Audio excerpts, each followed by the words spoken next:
You're good Good. to go, Congresswoman. Okay, thanks so much. Good morning, everyone, and thank you for being here. This is a great day in Chicago. We're kicking off spring with a little bit of sunshine and a little bit of rain in very traditional Chicago style. So really appreciate everybody sharing some comments today, but especially appreciate Congressman Peter DeFazio is here. He's the chairman of the Transportation and Infrastructure Committee, and he's going to share some interesting information regarding the next package. So we're excited to hear about that. You know, today's convening of state and local officials throughout the Chicagoland area represents the start of our statewide collective effort to ensure that President Biden's American Jobs Plan becomes a reality in our communities. This is truly, in every way, a once-in-a-century capital investment to put our country on the right track and to build back our infrastructure and local transportation systems. And before I speak some more on what this plan means for Illinois and the Chicago region, I do want to allow Chairman DeFazio an opportunity to speak to the work we're doing in Washington right now up until this point and the work that we have ahead. So Chairman, the floor is yours. Thanks, Marie, and thanks to Chuy, too, who slogged through this process in the last Congress with me. The president, you said it beautifully, once in a century. I was on a MSNBC show this weekend. They said once in a generation. I said, no, this is way more than generational. I said, in terms of our surface system, yeah, we've been living off the Eisenhower legacy. That's at least 2 generations, more like 3. But we have rail and other assets that are critical, water mains, sewers that are more than 100 years old. So this is an incredible opportunity. The president has set down a good marker. The starting point for anyone who wants reference would be what was in HR 2 last year in the House. It won't be identical. They are evaluating my section, the Invest Act, which was the largest single portion. Their numbers are a little higher on transit, a little higher on rail, and we could very productively spend that money. I'm fine on that. And I was chatting with folks, with Marie beforehand. I had put in authorization for states to use their funds to remedy past inequities where communities were divided, especially with aging infrastructure. The president actually called out a skyway in New Orleans and said, this thing is about to collapse. It's got to be rebuilt, but we're not going to rebuild it so that it continues to divide the community. We're going to find an alternate route for the traffic. And they want to dedicate $20 billion to make up for past inequities. So that's good news. So the sort of 4 major points are, it's green. We're going to deal with fossil fuel pollution, transportation being the largest single contributor in the US. For now, it's electrification. In the future, we may be using hydrogen, but right now that's not pragmatic. We can move quickly with electrification. And we partner with the Energy and Commerce Committee to produce more renewable power, so you're not charging cars off gas plants. And to reinforce the grid so we can wheel that power more seamlessly around the country. The second objective is to build it resilient to known and potential threats with climate change, severe flooding, sea level rise on the coasts in the West. We got to build it resistant to earthquakes and fire now. To anticipate future threats. And build it in a way that lasts longer. No more 60-year bridges, 100-year bridges. We have new materials that are actually more climate friendly in their production, including concrete. We can have the footprint very quickly with concrete. And in fact, at Oregon State in my district, they're experimenting with carbon negative concrete. Concrete is 7% of worldwide CO2 pollution. So that's a big move. And then we're going to do it made in America, by American. This is going to create millions of jobs. The estimates I've seen are pretty phenomenal in terms of how many million jobs we can create with these investments. Standard & Poor's came up with a great report. They just updated it last spring on the multiplier effect of investment in infrastructure and what it means. for a more efficient, more competitive business for the country, nationally and internationally, what it means for people in terms of daily lives, not being wasted, stuck in traffic and commutes and broken down transit systems. We're also going to need a bigger workforce. So we're going to be reaching out into communities that have been left behind. That includes urban communities for sure, communities of color. It also involves rural areas around the country, like in rural parts of my district, which are suffering, and give them the opportunities to participate in rebuilding the system with the training they need, with good federal Davis-Bacon wage jobs. So all in all, this is a total home run.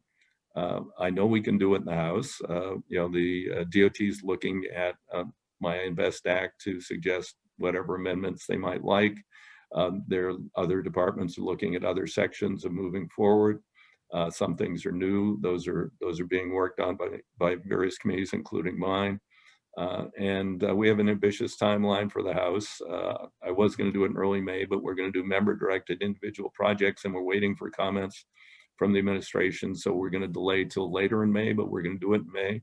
And the hope is to move the whole package through the House before the 4th of July, like we did last year when I took the bill to the floor, I think on the 2nd or 1st, and we finished on the 3rd. And then we deal with the Senate, which is obviously a little more difficult. So there we are.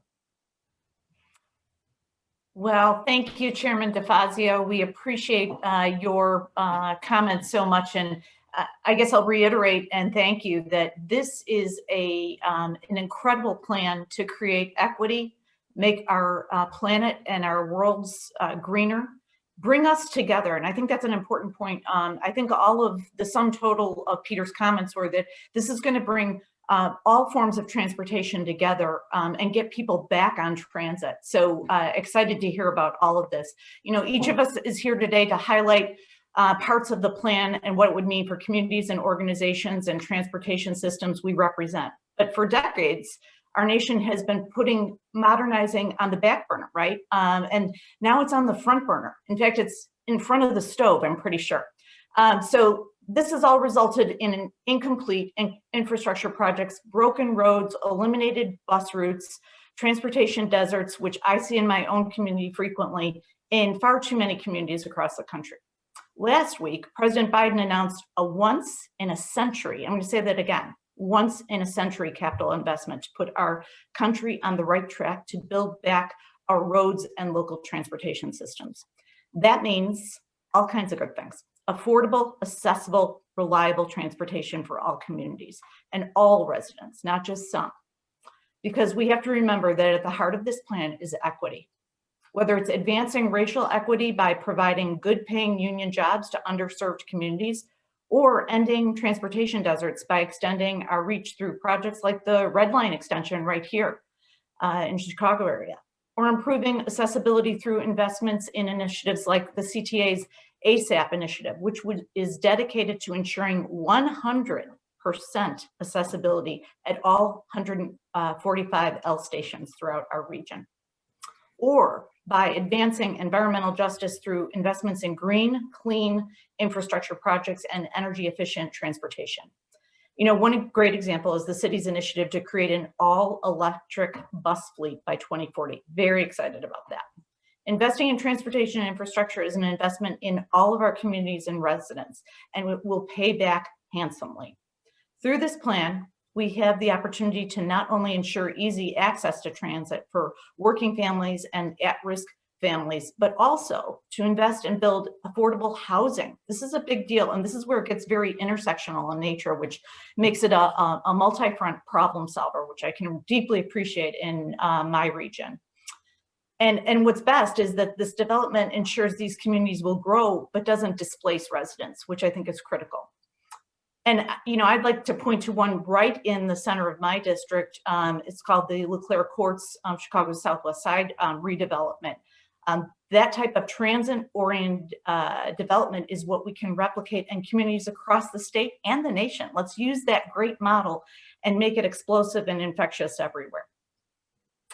And again, I'll just say one more time, when we can make it intersectional and solve multiple problems and create equity, it is a win-win-win. And whether we're talking about reliable transportation, safe water, affordable housing, healthy schools, clean electricity, and broadband for all, equity is at the heart of this American jobs plan. Let's not only create more efficient roads and railways, but also much needed economic development with good paying jobs for everyone in every neighborhood. The American Rescue Plan provided our transit systems with a lifeline to keep them alive. Now let's let them thrive. Let's do it. This once in a century capital investment in our nation's infrastructure is ready to go. So all we have to do is go get this done. And I'm excited to work with all my colleagues here to make that happen. Today, we have the pleasure of having Deputy Governor Mitchell with us, Metro CEO Jim Derwinski, CTA President Dorval Carter, Chicago Department of Transportation Executive Gia Biaggi, AFL-CIO President Tim Dre, and Will County Executive Jennifer Bertino-Talon. But first, I'd like to introduce my neighbor to the east, the wonderful Representative Chuy Garcia. Chuy, go ahead and take it away.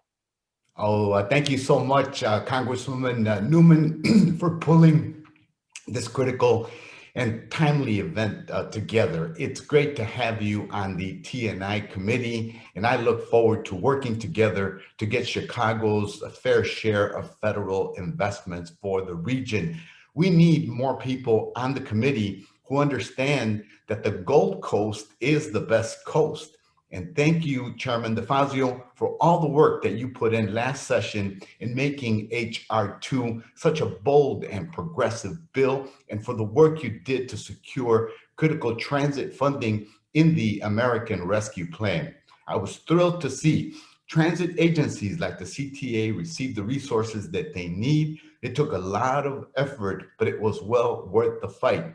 As America transportation hub, Chicago keeps America's freight moving, and the workers keep trains moving, relying on our public transit systems to keep our city moving as well. But when the pandemic hit, our economy came to a screeching halt.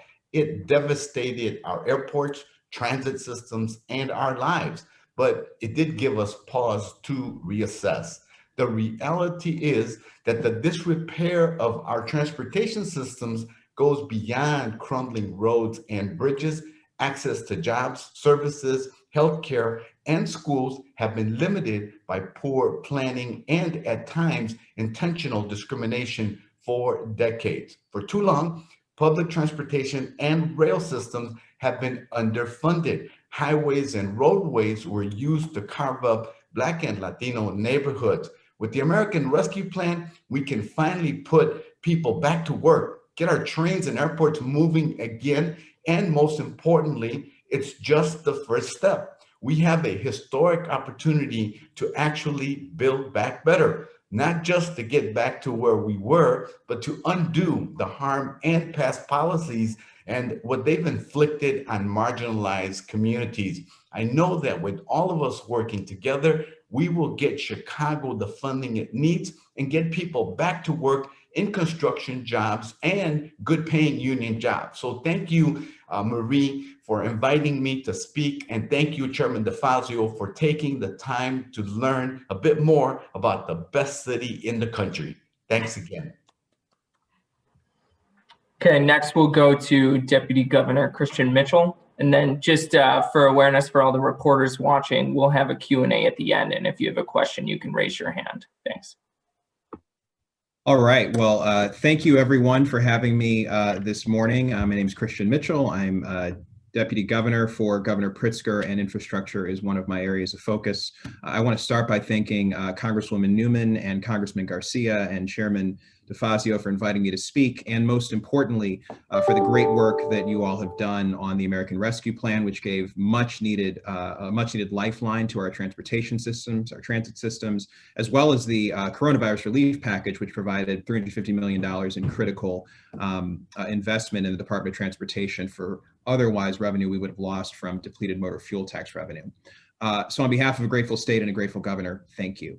Infrastructure is a top priority for Governor Pritzker after years of neglect. The investment in the historic Rebuild Illinois capital program is updating our state's aging railways, roads, bridges, and freshwater transportation assets, which is the largest infrastructure investment we've made in a generation. Our vertical infrastructure has also been improved by this plan. And in fiscal year 2020 alone, the governor's investment improved 1,700 miles of highway and over 120 bridges. Having said that, there is still so much more work to do here in the state of Illinois. Right now, we've got 8,000 miles of roadway that is either in need status right now or in accrual status, which basically means it's in the yellow and is on its way to needing repair. We've got about at least 20 million square miles of bridges that still need updates. And we have done self-help here in Illinois. We have provided revenue in an ongoing way, but additional monies could help accelerate the work. The American Jobs Plan has the potential to accelerate that process by literal years. To reinforce Illinois as the country's transportation hub, all while creating thousands of good paying union jobs and creating reliable pathways for people of color and those, as Congressman Garcia so eloquently put it, have historically been locked out to get into those good paying jobs. But not only do we have this opportunity to invest in our transportation infrastructure, we can also invest in the new green economy, as Chairman DeFazio said. We can invest in and augment the $70 million we already have put toward transportation electrification in the Rebuild Illinois plan. We can invest in replacing lead pipes to make sure that our kids are as safe as they possibly can be, and make other critical investments in a clean energy future, and do all of that through an equity lens. So Governor Pritzker and the administration are very excited to work with all of you and all of our partners in moving this forward. And we look forward to advocating with our delegation to get the best and most we can for the state of Illinois. So thanks for having me here today. Okay, next we'll go to Metro CEO Jim Derwinski. Thank you. Thank you very much. My name is Jim Derwinski, Metro CEO and Executive Director. I'd like to thank Congresswoman Newman for this opportunity to speak and pulling together this roundtable. Your leadership in the few months that you've been in Congress has been very impressive. You've really hit the ground running almost as fast as our locomotives run. And Chairman DeFazio, it's great seeing you again.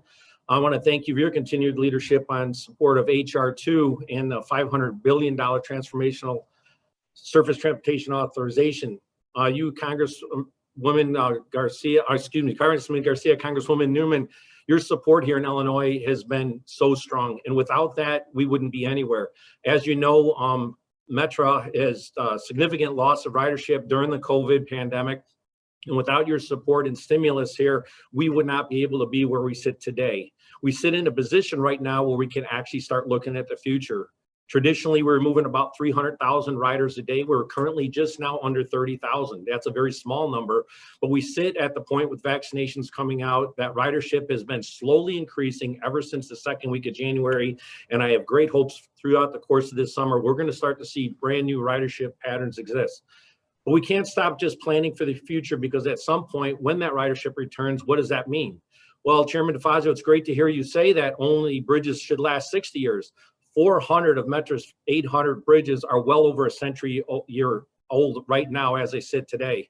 If we replace 10 bridges a year for the next 40 years, we're only going to be at the point in 2067 where we've only caught up to what is already a century old today. The infrastructure that was put into this great city was put here a long time ago.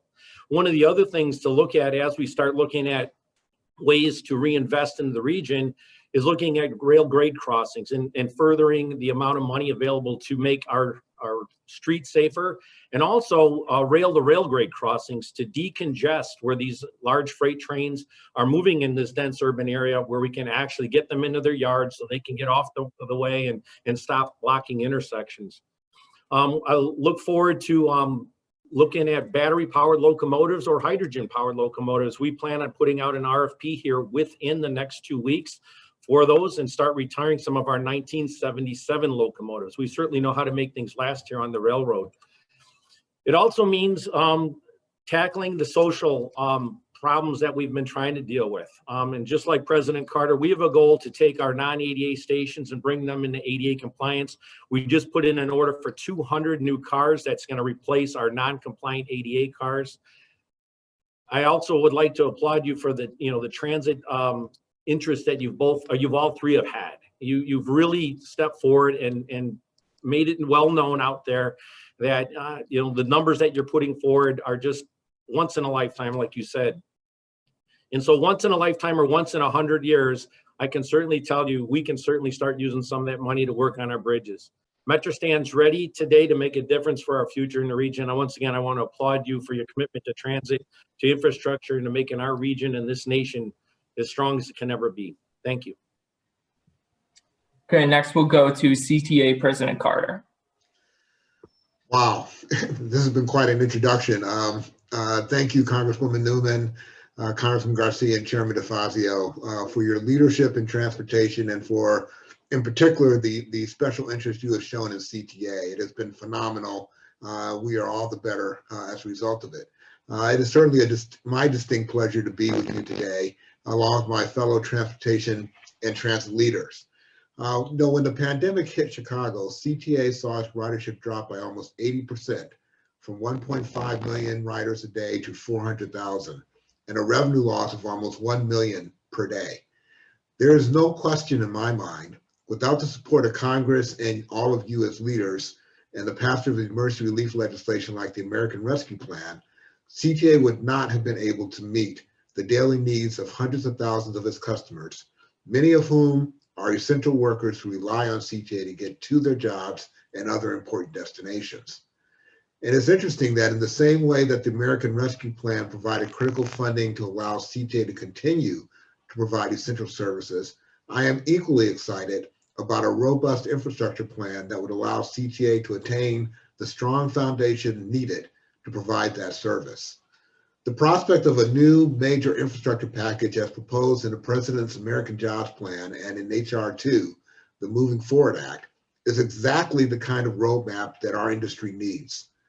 Public transportation in the Chicago region has long seen inadequate investments in infrastructure, as my colleague, Mr. Dewinski, pointed out. In fact, CTA currently faces a $13 billion backlog in capital needs just to get to a state of good repair. Some of our rail stations are over a century old and haven't seen significant investment in years. And as a result, although more than 70% of our rail stations are accessible to persons with disabilities, more than 40 stations are not. And as Congresswoman Newman pointed out, that is a critical issue that I have committed myself to addressing. In fact, in 2018, CTA announced a plan to address that deficiency over the next 20 years. And we've already begun working towards that goal. But funding is absolutely key to making this plan become a reality sooner rather than later, especially for our mobility limited customers. Additionally, as Congresswoman Newman pointed out, we are also working towards a commitment to make CTA green transportation by transitioning our entire bus fleet to an all-electric vehicle fleet by 2040. We've taken the first steps by introducing the first of our newest generation of electric buses just last week. But again, federal funding is crucial to meeting this goal. There is no question that public transit must play a leading role in our region's return to the new normal. But in order to welcome riders back, we need to provide the best service possible. And that starts with having the funding necessary to invest in modern infrastructure. Like everyone participating in today's event, I'm very excited about the prospect of finally being able to address so many long neglected needs.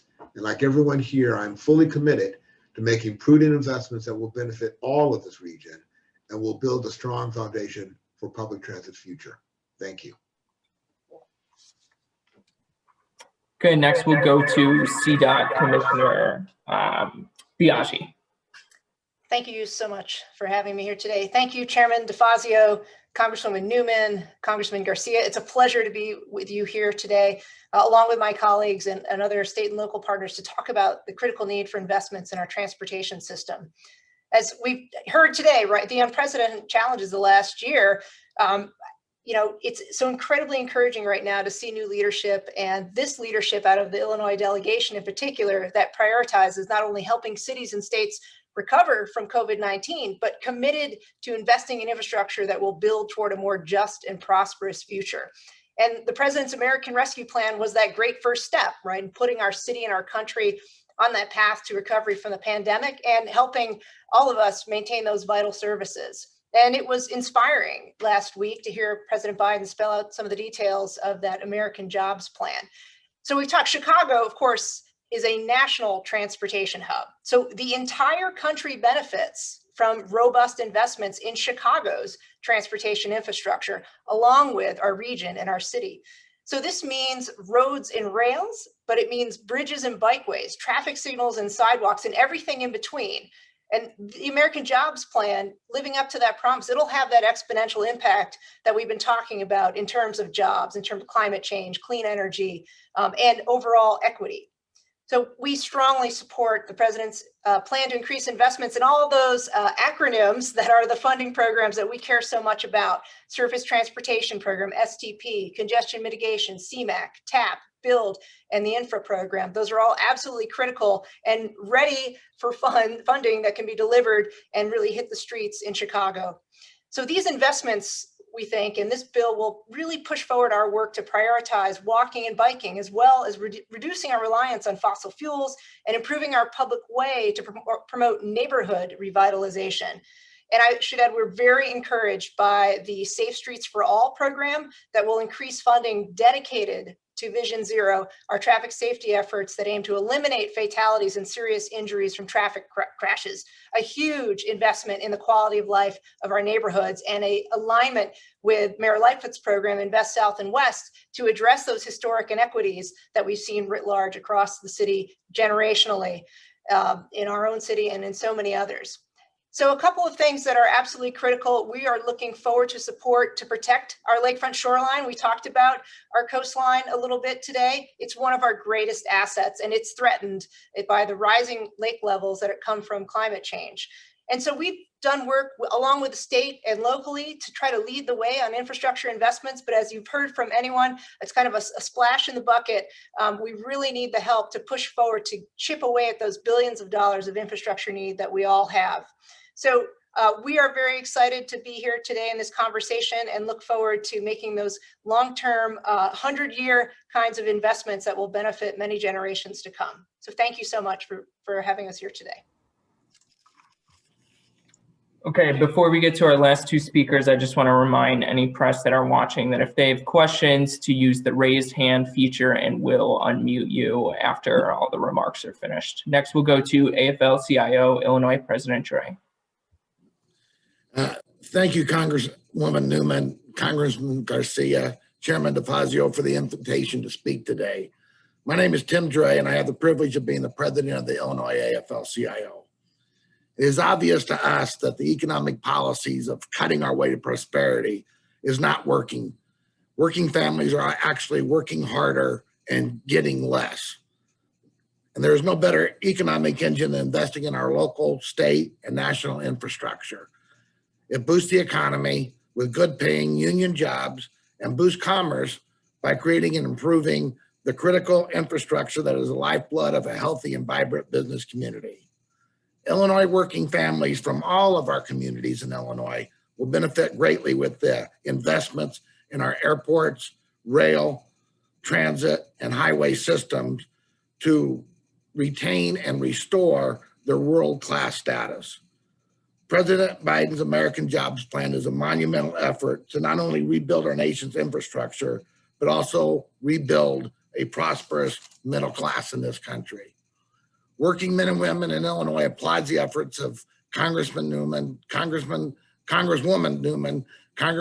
Congressman Garcia, and the entire Illinois congressional delegation for ensuring working men and women have a seat at the table to collectively work together to restore our economy and strengthen the middle class. And in closing, I just want to tell you, the working men and women of Illinois AFL-CIO, we are ready to roll up our sleeves to build back better. Thank you very much. And then we'll go to our last speaker, Will County Executive Bertino. Well, good afternoon, and thank you for allowing Will County to join you today. Through the previously approved federal support, small businesses, nonprofits, municipalities, schools, food shelters were all provided a lifeline as we weathered through the early months of the pandemic. But the economic and social fallout from the pandemic continues. And while the vaccine provides a light at the end of the tunnel, devastation caused by this pandemic will continue long after the final vaccine has been distributed. What's worse, the pandemic has only exacerbated inequalities and inequities that exist in our communities, and the need for safe and reliable transportation for our residents is more important than ever. Focusing on our roads, bridges, and public transportation is a priority for Will County. The American Rescue Plan, along with the robust infrastructure plan supported by our local federal delegation, has reassured our communities we are not being forgotten. With a multi-year window for allocating funds, the county can be strategic in how it spends these resources, leveraging partnerships with state and local governments as well as private businesses. As a logistics and shipping hub of the Midwest, the county's infrastructure needs are great. To maintain the region's status as North America's freight hub, the county has a growing need to expand and repair existing major thoroughfares. A major infrastructure package will have the added benefit of helping to address the county's growing infrastructure needs as we continue to see millions of square feet in logistic projects and create good paying long-term jobs for residents as Will County and the region continue to come back. I want to thank Chairman DeFazio, Congressman Garcia, and especially Will County Delegate Congresswoman Newman, who has been a strong and wonderful advocate for our region. Thank you for having me. Okay, now we'll take some questions. I've got 2 hands raised already. The first is going to be Lynn Sweet. Lynn, I'm going to unmute you now.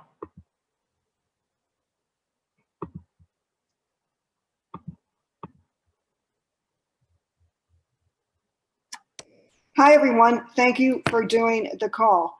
I appreciate it. So my questions are for Congressman Garcia and Congressman Newman. And I'll give you the 3 questions together, and don't mute me afterwards in case there's a follow-up, please. So 1, have you filed your list yet? When will you file it? How are you going to decide the projects? Are you looking for a unified list from the state, or what?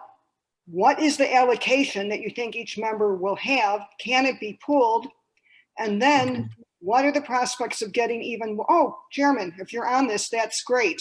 Chairman DeFazio, what is the allocation for each member? I've heard that there's a range between 15 and 20. Perhaps you could clarify. And we have 5 Republicans from Illinois, including one who is a ranking member of the Transportation Committee. What's the chance of getting him on board with this proposal? Lynn, I actually think Chairman DeFazio left, so I'll answer some of the questions that you shared, and I know you will keep me accountable and honest if I do not answer every one of them. So come back at me. So starting with projects. So we were given a set of criteria by which to assess the viability. I know that. So okay. So just tell me what's going to be on the list and when you're going to submit it. And are you looking for a unified list because, or is everyone in the district, you know, the different districts just going to do it and then you figure it out later? Are you, and then again, the senators, I mean, that's another step. Are they going to be consulted because eventually you'll need them? So to keep narrow, and there are others on the call, just tell me about, I know all the backstory to this. What are you going to do on the list? So we are generating lists right now, and I'm sure Chuy is generating his. We've had some brief conversations across the delegation. The goal is at some point to regionalize and optimize, but we are in the list building. This is literally grassroots, Lynn. So think about community-based organizations and community leaders saying, what are your priorities? So the things that are in the most disrepair get the attention that they need first. Get it, how you make the sauce. So you're not looking in the beginning for a unified list. You'll do district by district. What is your understanding on the allocation? On the allocation, there's been no decisions made. That's what we know for sure. We are building the list first. What's the tentative? What's the ballpark?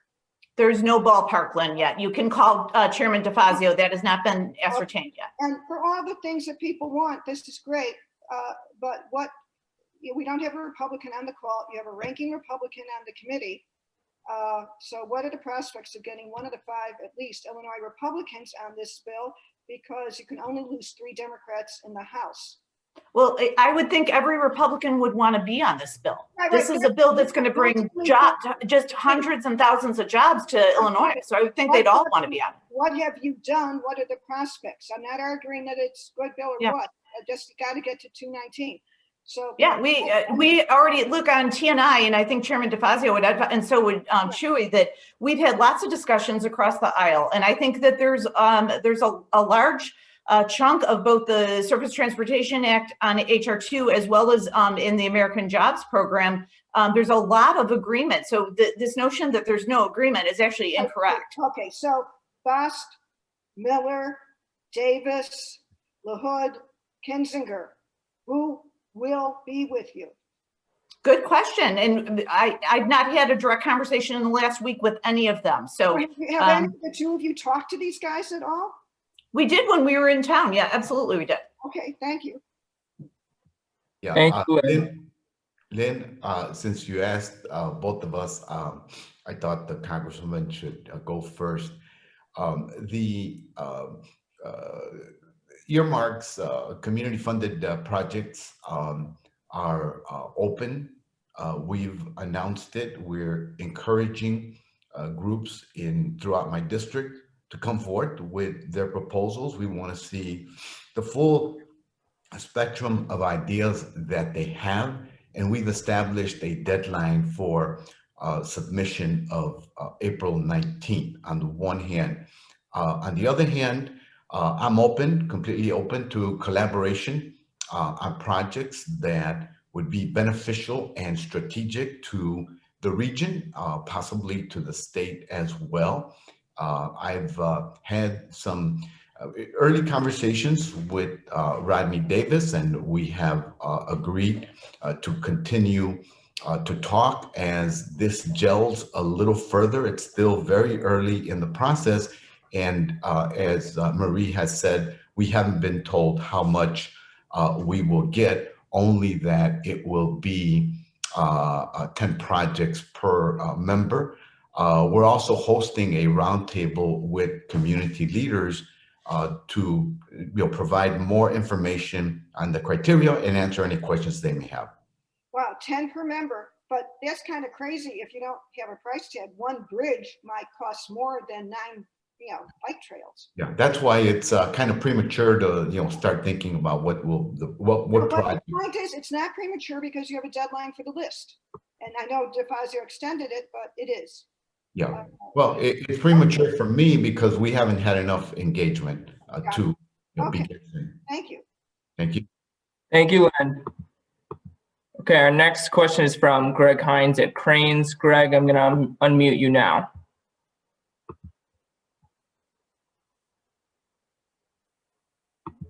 Thank you, guys. Can you hear me okay?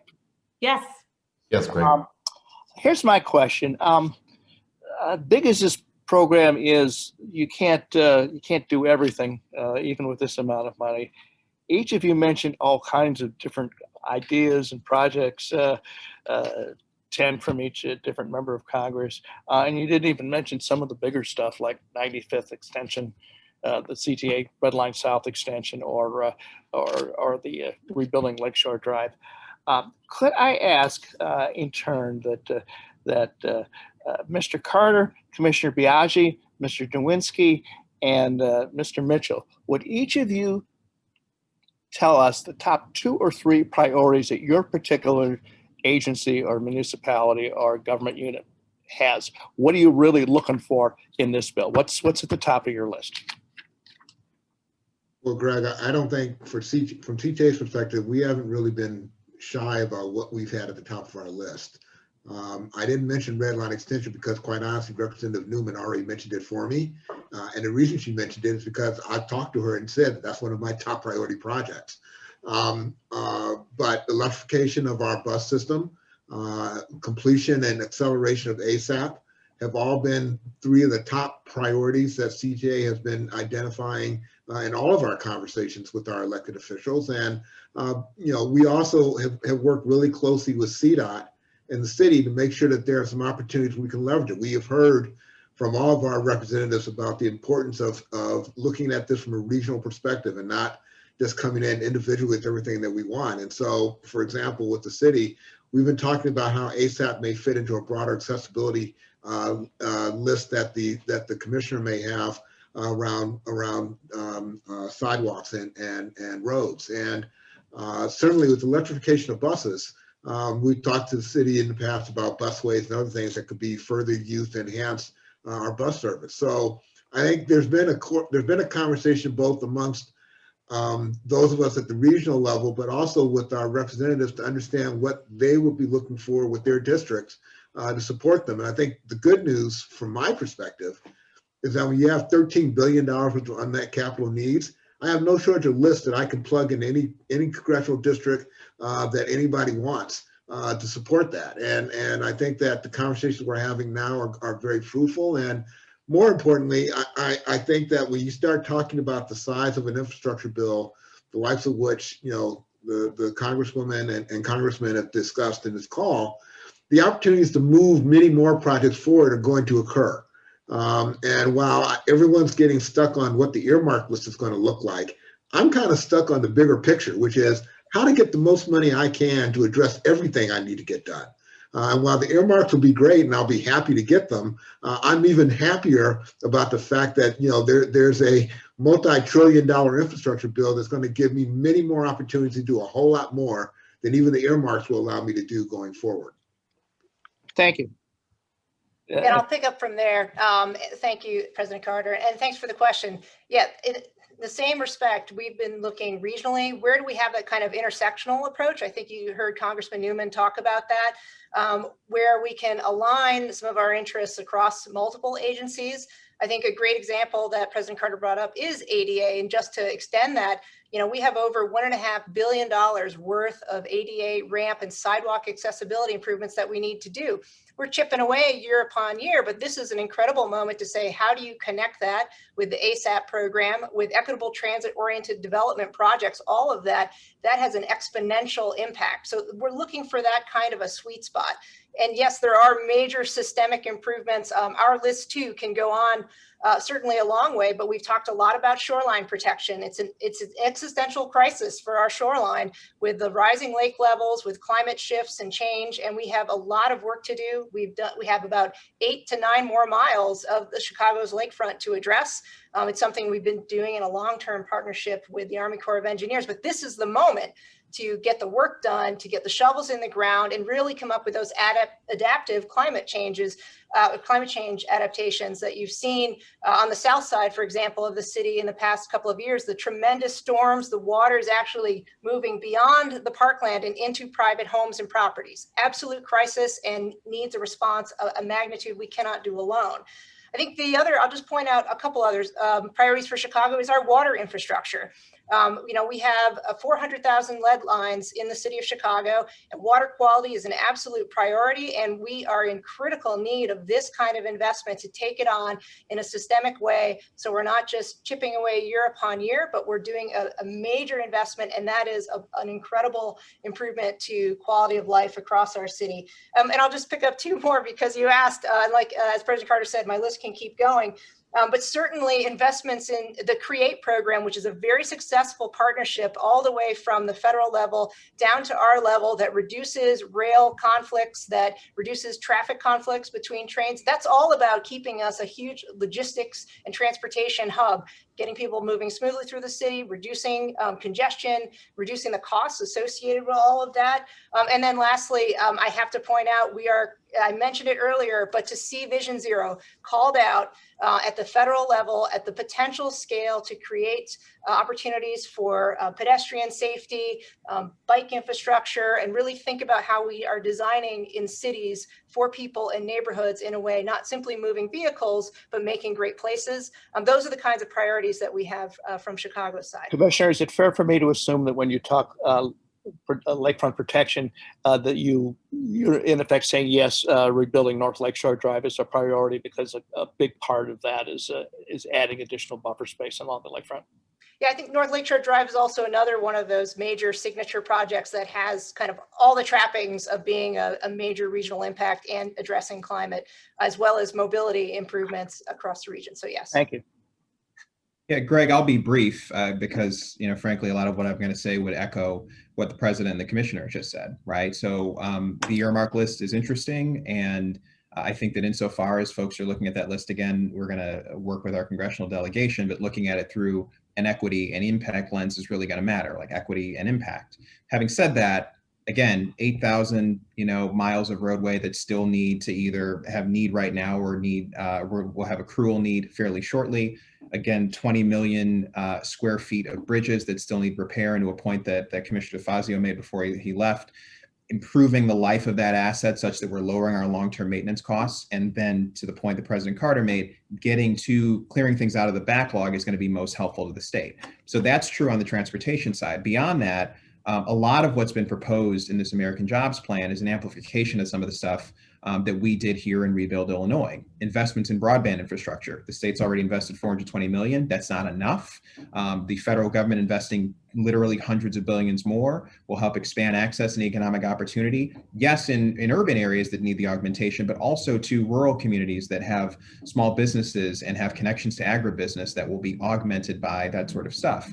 Investments in our water infrastructure, to the point that Commissioner Biaggi made, that is a massive deal when the Great Lakes are 20% of the world's fresh water. So making sure that Chicagoans can get access to good water is going to be good for Chicago, but also good for the entire state. And by the way, vital for the region's economy going forward. And then finally, investments in green infrastructure. Governor Pritzker has said often he wants to make this the best place in the world to manufacture or sell an electric vehicle. We've got Rivian. We want to bring more of those jobs here. They are the jobs of the future. So making sure that they involve people of color, involve places in Illinois that desperately need the jobs, involve President Dre's members, and making sure that they are good union jobs. You add those three things on top of an investment in a backlog of our transportation infrastructure, that's a pretty important bill for the people of the state of Illinois. Thank you. Mr. Dewinski? Yeah, I'll make it brief because Deputy Governor, President, and Commissioner have really kind of said it all. We have giant lists. They all hit the same buckets. Zero emissions locomotives are going to dramatically improve the environment. For every 1,500 cars I take off the road, that is a huge footprint on congestion and emissions. Grade crossings, as Commissioner brought up with the CREATE program, it should just grow from there. There's so much opportunity there. ADA, both in our stations and in our cars, we have a ways to go, and we need to continue working on that. I touched on the bridges and the age of the bridges, and the fact is we've got to start working on those. And then what I didn't touch on earlier was an O'Hare Express. I mean, this is something transformational. 100 years from now, people may be talking about when we finally built an O'Hare Express utilizing current infrastructure. That's our list. Thank you.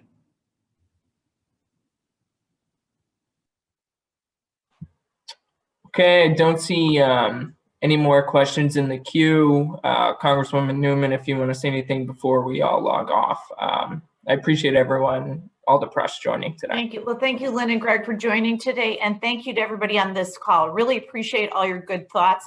And I'm very excited to work all together. And we are going to regionalize this so we can address equity and jobs moving forward. So thank you for all your hard work. And let's go create this plan. Have a great day, guys.